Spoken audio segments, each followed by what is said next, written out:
You're the owner of a small business, which means you're also the tech guy, and HR, and personal assistant, and head honcho, and intern.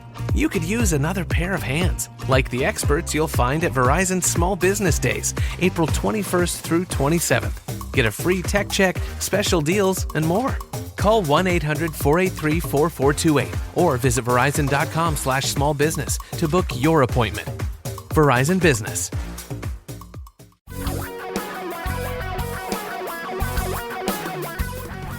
Reality radio for a really great future. We're talking real money. The beginning of the show took a different direction than I thought it was going to take. Hi, everybody. I'm Don. Welcome to Talking Real Money. And I was reading an article. I think it was at Money Magazine, but not really the magazine because I read everything online.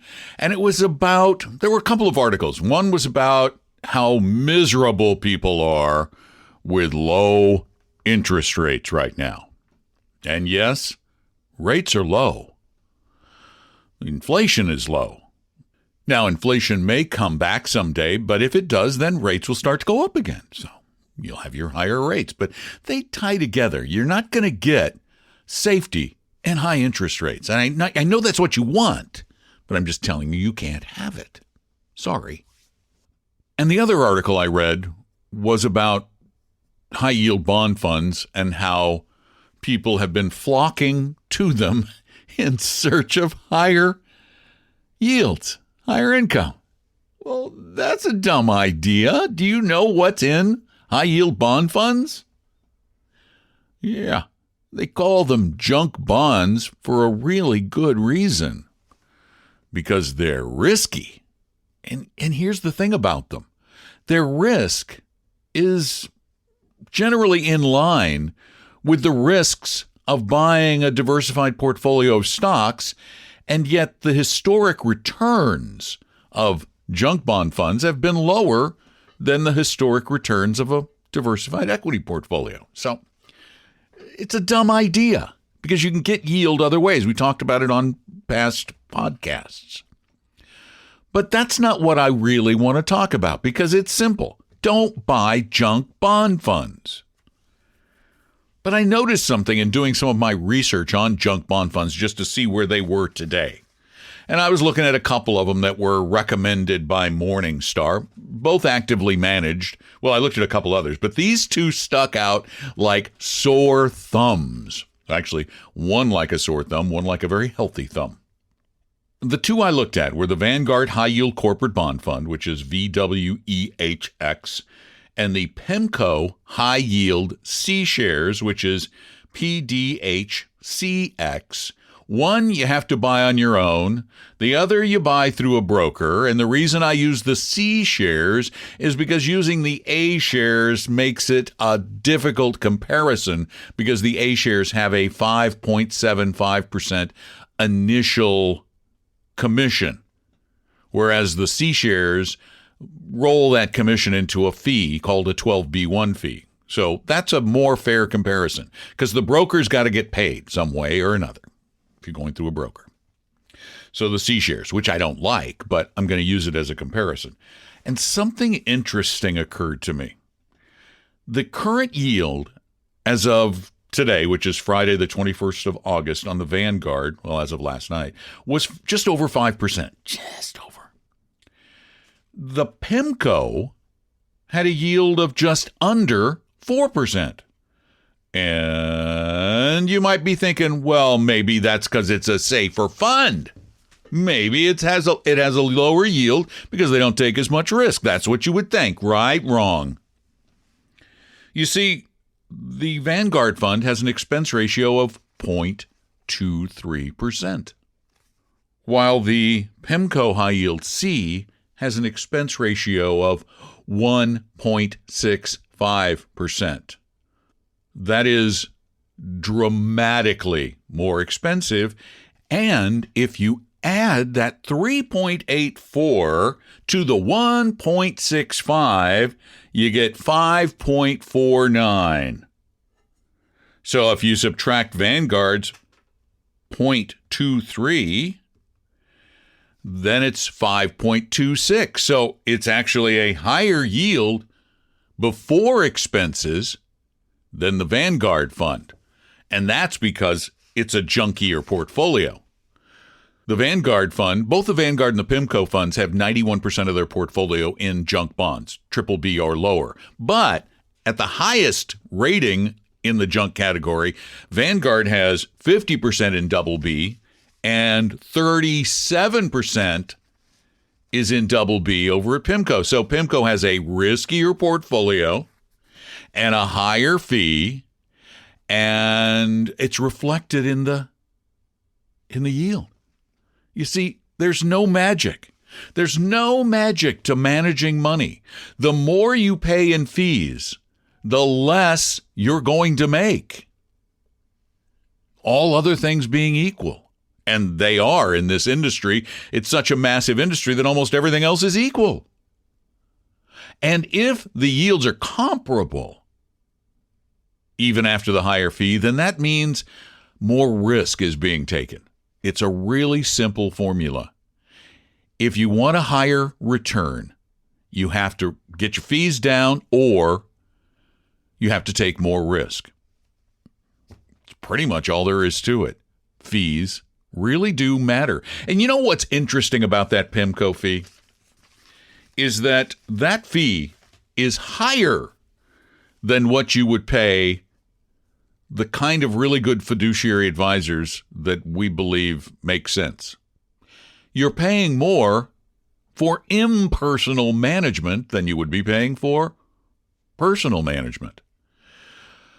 Do you have questions? Well, I hope I have answers. You can call your questions in anytime to 855-935-TALK, 855-935-8255. As a matter of fact, on Saturdays, you can call those questions in and we'll actually have a conversation between the hours of 3 and 5 Eastern, noon to 2 Pacific, 855-935-TALK.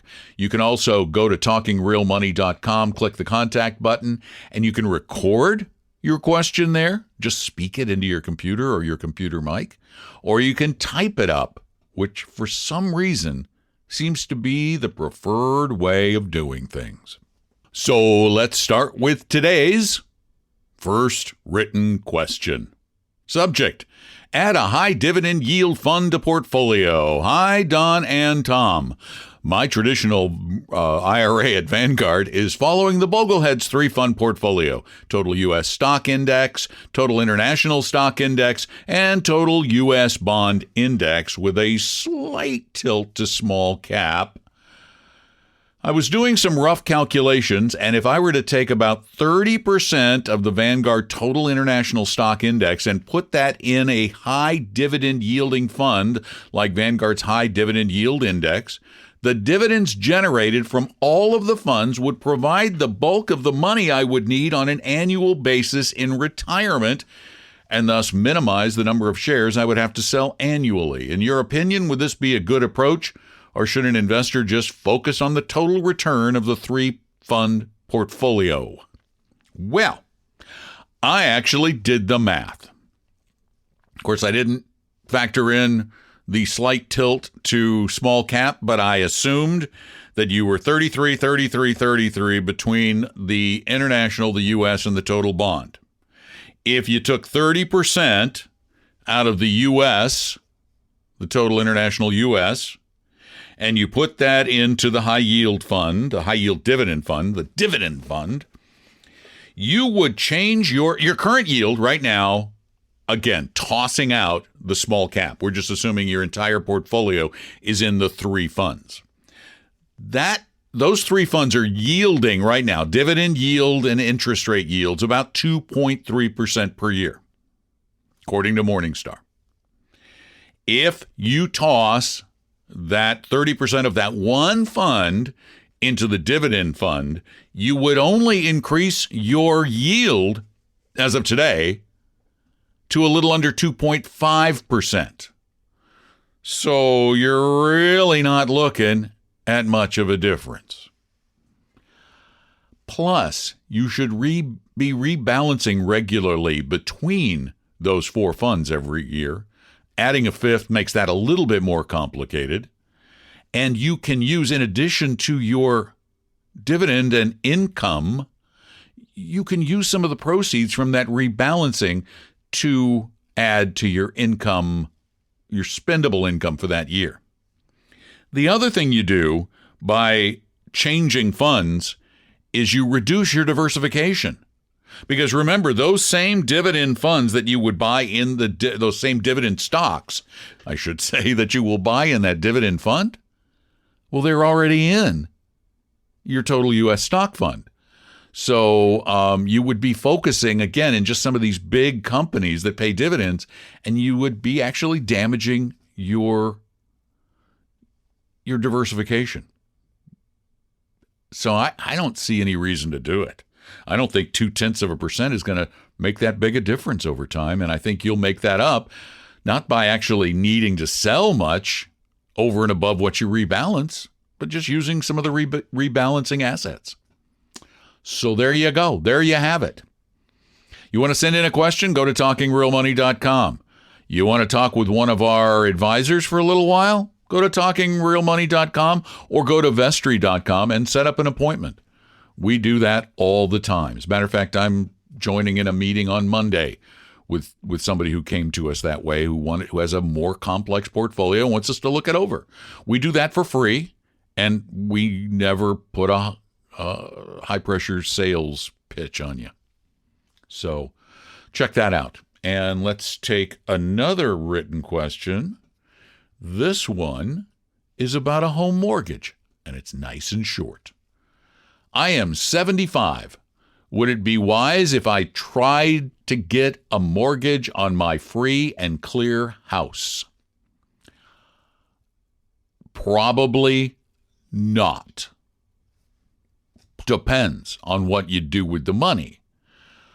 If you needed it, I guess, to live, okay. But if you don't need it, then why mess with it? Unless you're going to be a relatively aggressive or slightly aggressive investor with that money. At this point, I don't know that I would do that again, unless you want to make more money with the money. But remember that that put your house at some risk, not much. It does get cash out if you need it, though. Sometimes that's a good way to get cash out if you need the cash. You get it out, you invest it relatively conservatively with a little bit of a balance so you can make a little bit more than you pay on your mortgage. On 15-year mortgages, we're in that 2.5% range still. So all you have to do is make 3.5%, maybe 4%, which can be done with a very would have in the past been done easily with a very conservative portfolio with just a little bit of stocks and a lot of high quality bonds. So, but if you don't need the money, I wouldn't mess with it. Again, you can call in questions to 855-935-TALK, 855-935-8255, or you can do what everybody else does and send them in at talkingrealmoney.com on the contact form, or you can record your questions. And if more people don't start recording questions there, I may just not continue that. I thought that would be kind of cool, but we've only had like 4 people do it. So it's really easy. If you have a mic on your computer, and they almost all do these days, you can just record your question right there. You go to your computer or your iPad or whatever it is and just hit record. Bingo. Just sends it right to me. Let's go to the next one. This one has a subject as follows.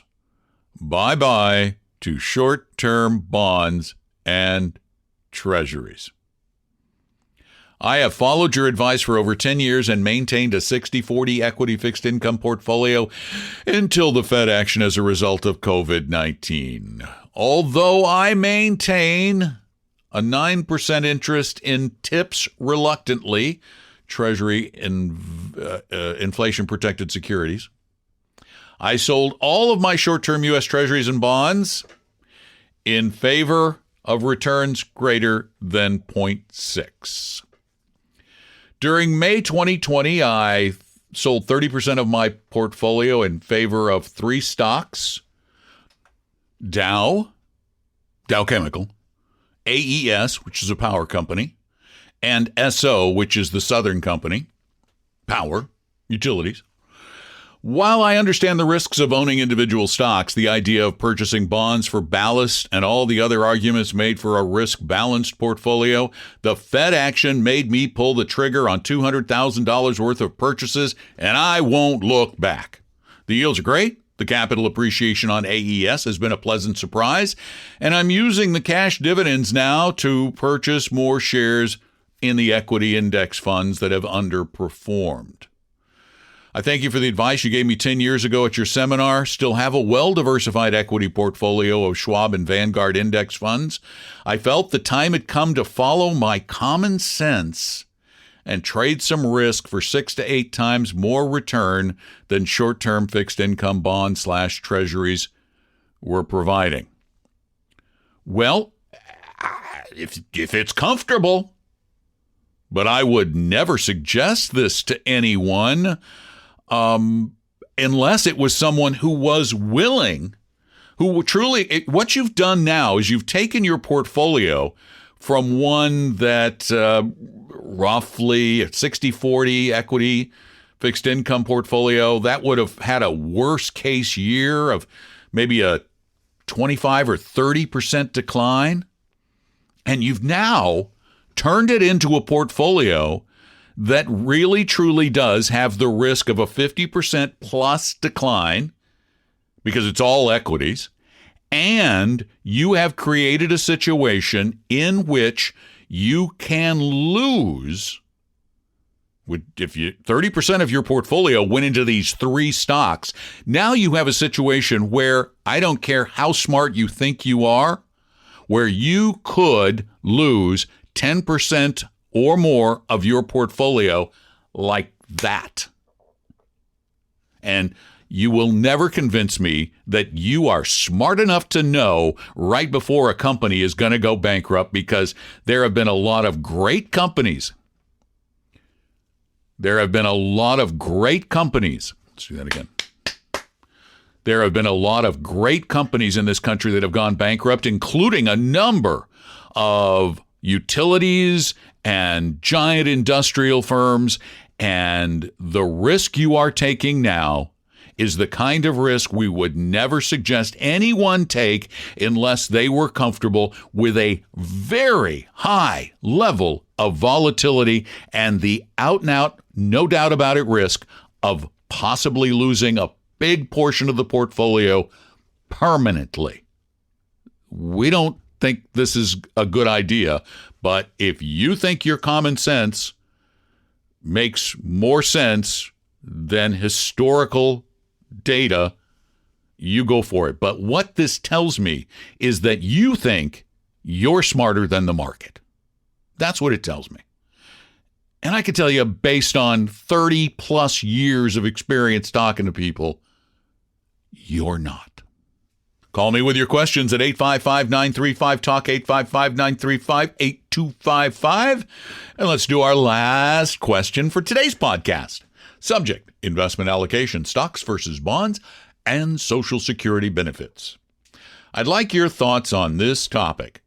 Should I consider my expected Social Security lifetime benefit as part of my bond asset value and let it affect my portfolio's investment allocation between bonds and equities?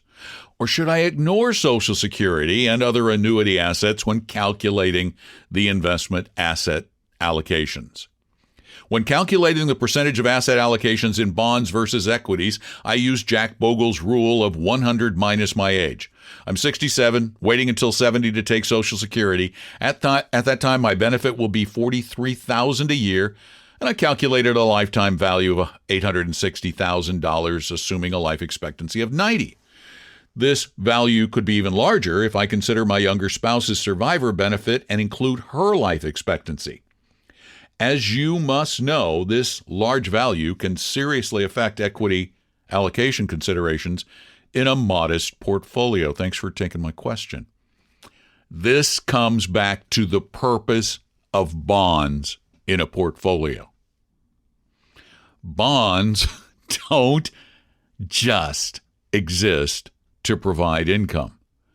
They are, and have been, and will be into the future, short intermediate bonds, high-quality bonds. Ballast, as the previous correspondent said. They're the means by which we help keep people invested by keeping them from panicking in major declines. If, let's say, for argument's sake, you and your wife's Social Security and your other annuity assets, income-generating assets, account for all of the money that you would have needed to put into bonds. Well, now, all of your money that you're going to be looking at every once in a while, hopefully not too often, but you're going to be looking at it. We have a really terrible market. We have another 2008. And your portfolio declines by half. How do you feel? How do you feel? Think back to March. How do you feel? Might you, when the papers are running headlines, the papers, how quaint of me. The internet is running headlines saying, Great Depression up next, get the heck out of the market, there's no hope, the future's over, it's done.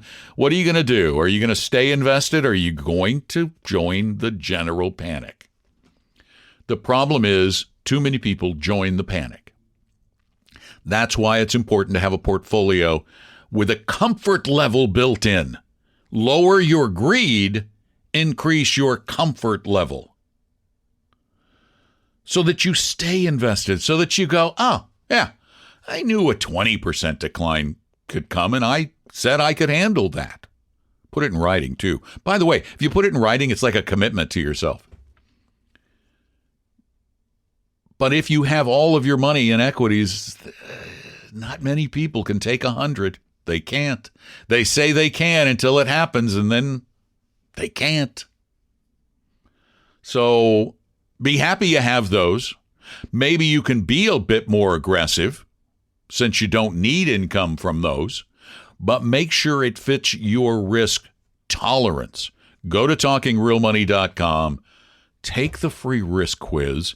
Nobody will call you and bug you. It's free. It's really easy. It takes 10 minutes.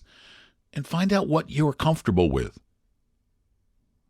And then take maybe a little more risk than that. But no, I don't think in your case particularly, you should consider those to be your bonds. No. Thanks for the question. Thank you for all your notes and questions. Thank you for listening. Thank you for telling every single soul you run into to listen to the show, listen to the podcast. The numbers are moving up, although this week was not as good as last week. Somebody's fallen down on the job. So tell everybody you know about Talking Real Money, the podcast, and the radio show that airs on Saturdays. And call us on Saturdays from 3 to 5 Eastern, noon to 2 Pacific at 855-935-TALK. And if you've got a really involved financial question or issue or portfolio, and you want somebody who's truly going to look out for your best interest to look at it, get in touch with one of our advisors. It is free. There is no obligation, and they will not try and sell you stuff. Okay? We don't sell stuff anyway. So go to best place. Go to Vestory.com, which is the website for our investment advisory firm, Vestory.com. Go down to the bottom of the page. Plus, there's a lot of good stuff there, too, on fiduciaries and all that kind of stuff. So go there, set up an appointment, or give us a call at the office, and we will take care of you. And we look forward to taking care of you. It's what we like to do. Thanks for listening. Have a great weekend. We'll be back with more podcasts next week. I'm Don McDonald. Talking Real Money. We hope you realize that the information provided on Talking Real Money is for educational and hopefully enjoyable purposes only. Providing personalized financial planning or investing advice takes time, so please consult with a really good fee-only fiduciary investment, tax, or legal advisor. We know a good one. Investing must always involve risk. In other words, you can and probably will lose money at times. Also, as much as you want it, no one can accurately, consistently predict the future. So past performance doesn't tell you a darn thing about what the future will bring. Unlike many other programs that say something similar, Talking Real Money is not trying to get you to buy or sell any financial products or securities. Instead, the program is provided as a public service by Vestory, a fee-only registered investment advisor. Thanks for listening, and please visit TalkingRealMoney.com for more information and disclosures. Are we done now?